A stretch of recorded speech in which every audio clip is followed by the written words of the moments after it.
తెలంగాణ ప్రజలందరికీ ముఖ్యంగా రైతులందరికీ జై తెలంగాణ. నేను మీ కోగిల మహేష్, బీఆర్ఎస్ పార్టీ ములుగు జిల్లా యువజన విభాగం అధ్యక్షుడను. రైతు భరోసా నిధుల విడుదలలో ప్రభుత్వం చేస్తున్నటువంటి జాప్యాన్ని నేను తీవ్రంగా బీఆర్ఎస్ పార్టీ పక్షాన ఖండిస్తున్నాను. ఎందుకంటే సర్పంచ్ ఎన్నికల్లో లబ్ధి పొందాలనే ఉద్దేశంతో అప్పుడు డిసెంబర్లో ఇస్తామని చెప్పినటువంటి ఈ ముఖ్యమంత్రి, అలాగే మళ్ళీ మున్సిపల్ ఎన్నికలు రాగానే, మున్సిపల్ ఎన్నికలు ముగియగానే వెంటనే మేము రైతు భరోసా నిధులను రైతుల ఖాతాల్లో జమ చేస్తామని చెప్పినటువంటి ఈ ప్రజా ప్రభుత్వం అని చెప్పేటువంటి ఈ ముఖ్యమంత్రి, ఇది ప్రజా ప్రభుత్వం కాదు, ప్రతీకార ప్రభుత్వంగా రైతులపై ఒక కక్షపూరిత వ్యవహారాన్ని జరుపుతున్నటువంటి సందర్భాన్ని మనం అందరం చూస్తున్నాం.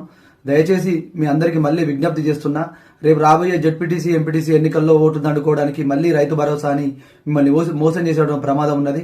నిజంగా రేవంత్ రెడ్డికి చిత్తశుద్ధి ఉంటే కేసీఆర్ గారు ఆ రోజు రైతు పెట్టుబడి కింద రైతు బంధు నిధులను పెట్టుబడి సాయంగా అందజేస్తే ఈ రోజు పంట వచ్చిన ఇంకో 2 లేదా పంట కూడా రాబోతున్నది. అయినా కూడా ఇంతవరకు రైతు భరోసా నిధులు వేయకపోవడం, రైతుల పట్ల ఈ ప్రభుత్వానికి ఏ విధమైనటువంటి చిత్తశుద్ధి ఉన్నదో మీరందరూ తెలుసుకోవాలి. మంత్రులు ఊర్లలో తిరుక్కుంటూ రాబోయే రోజుల్లో రైతు భరోసా ఇస్తామని చెప్తున్నారు.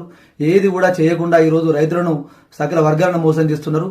ఏదో తెలియదు 99 రోజుల్లో ఏదో ప్రణాళికను మేము పెట్టుకొని ముందుకు పోతున్నారు. ఇచ్చినటువంటి 6 గ్యారెంటీల అమలుకే దిక్కు లేదు. మీరు 99 రోజుల్లో ఏదో చేస్తామంటే ప్రజలు నమ్మే సిచ్యువేషన్లో లేరు. ఇప్పటికైనా ప్రభుత్వం మొద్దు నిద్ర వీడి రైతులను ఆదుకునే విధంగా రైతు బంధు నిధులతో పాటు రైతు భరోసా నిధులు కూడా విడుదల చేయాలని, లేని పక్షంలో ఖచ్చితంగా బీఆర్ఎస్ పార్టీ పక్షాన, ప్రజల పక్షాన, రైతుల పక్షాన పోరాడతామని, ప్రభుత్వానికి బుద్ధి చెప్తామని మీ అందరం కోరుకుంటున్నాం. జై తెలంగాణ.